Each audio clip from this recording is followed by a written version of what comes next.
back at your National Bank Open experience this year? You know, a lot of fun things, a lot of good things, a lot of things to look back and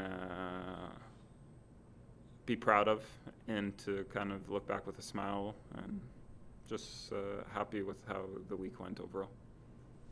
Questions? Hi, Milos. What are you most going to be proud of when you look back on this week?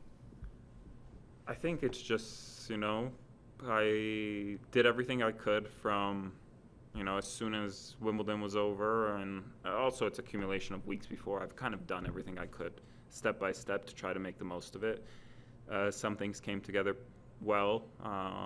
Still some things that I can hope to do better, but, I just did everything I could, and it took me where it did. Milos, it was your first event on hard court in the comeback, first time in a tournament where you're playing 3 matches. How do you feel your body held up this week? Yeah, it's, a lot of things kind of expected. So I wish I could have been better on court today, but, you can't kind of discredit what 2 years away does, right, from that intensity of playing and all these kind of things. I just... a lot of good things, but I'll probably sit down and think about what I could maybe do better and see what the next steps are. Milos, what was your assessment in particular of the match today? And physically, was there anything that was taking a little pop off the serve out there? Yeah, it was a tough match. I think just some sloppy mistakes. I think I was up 30-love that first game, and I think I missed 3 forehands in that first game, and then you start off that way, he gets comfortable.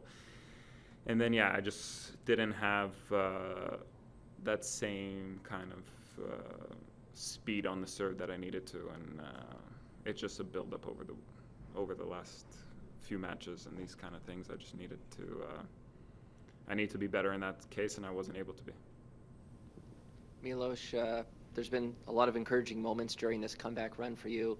Obviously, this event isn't back until 2025. Did it feel like this was farewell today, or do you entertain the possibility of maybe being back here one day? It's a long ways away. That's kind of the idea has always been behind it.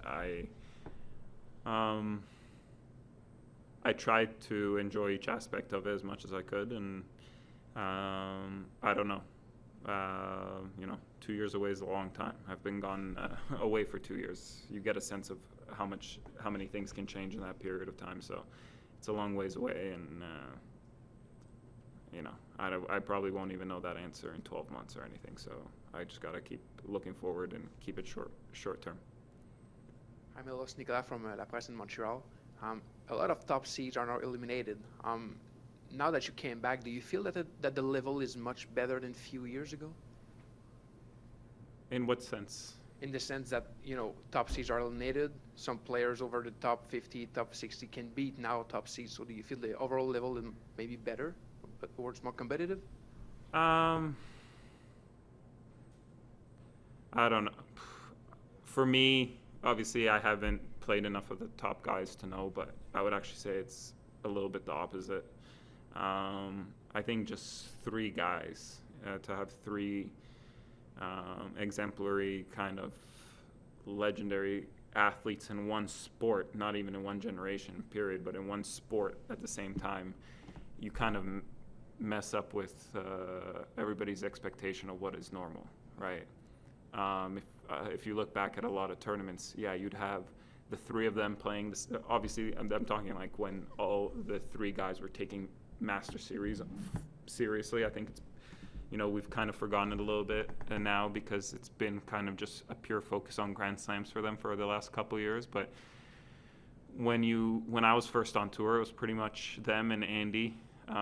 Pretty much, I would say 60-70% of the semifinals were them. And maybe when it came to clay, like David Ferrer was kind of the guy that was like changing things up a little bit. So, you had 3 guys that were there all the time and winning most of the events. But I think you were still seeing the same kind of thing, the rotation of guys from 16 to 5 in the world, let's say, that were kind of maybe losing early in events. They weren't like, it's not like every week the top 8 seeds were all in the quarters, right? So it's quite different. I think 3 guys just messed with everybody's expectations. For a long time in sport and just in a lot of things, we have a very short-term memory, and I'm guilty of that as well. But tennis was quite different before Roger came around, and then, you know, I think it's just this kind of next period is probably what tennis, well, obviously Novak's still around and he's still going to be very involved in later stages of Grand Slams, but I think it's kind of like what tennis was when Andre and Sampras were kind of aging out a little bit, right? You have a lot of different players that'll win slams, and if you look at history and you just look at the trend, there's many players with 1 or 2, and then, you know, the higher up you go with the numbers, the quantity of players there drops off. I think just 3 guys really messed with everybody's caliber, a recalibration of what's normal. Milos, what can you take from this tournament going forward, by which I mean specifically the U.S. Open? Yeah,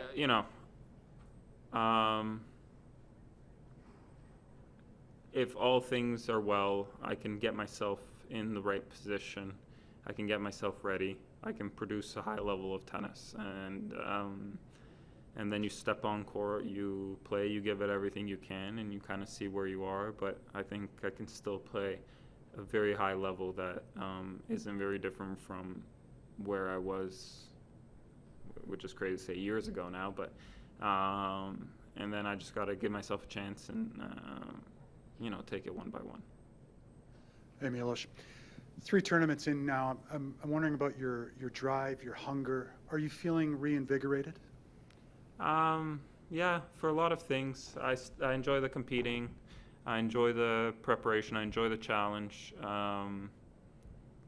There's certain things which I never gave much thought to on tour that maybe I don't miss as much, but when there is a specific challenge, there's a specific thing to come up for and get ready.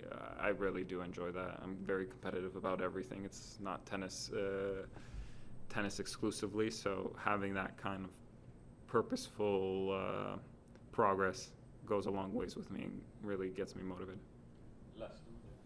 Milos, the lower body injuries you had during your career, how much do you think that stems from the fall you had at Wimbledon with the hip injury, I think in 2011? Yeah. I think it's most of it.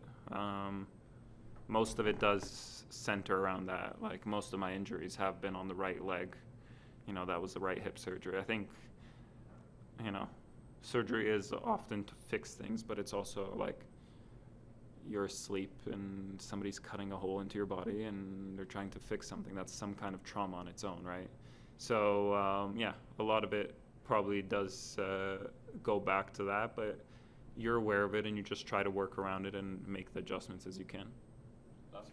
Milos, before you even waved goodbye to the crowd, I don't know if you noticed, but many in the crowd were on their feet standing, giving you an ovation. I wonder how that felt to experience that back in your hometown.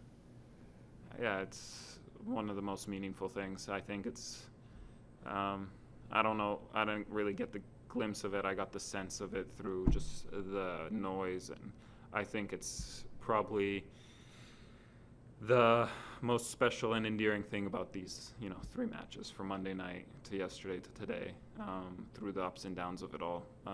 That energy that you can't quantify in any way, or you can't put a name to it, but it just, you can kind of just close your eyes and wish you're kind of in that same scenario many times over. But I'm extremely grateful for that, and that, all the ups and downs over the last months and years, that makes it worth it far and beyond. Thank you, guys. Thank you.